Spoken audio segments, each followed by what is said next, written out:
Hi guys, so today I'm going to show you how to increase a bass in Audacity. So first of all, open Audacity app.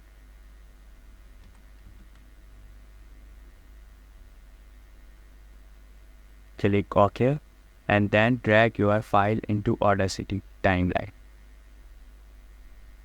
Is it too late? Isn't YouTube oversaturated? How is it possible for me? So now we need to add bass in tag voice. So for that we need to select all the audio. So press Ctrl plus A and select effect.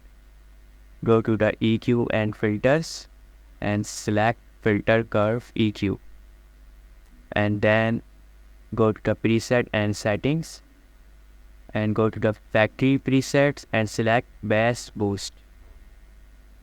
OK, and click apply. So now you can see the bass is increased in the voice. So let's Is it play. too late? Isn't YouTube oversaturated? How is it possible for me to do it? What do I need to know? What will people think of me? So this is how you can increase a bass in Audacity. So thank you.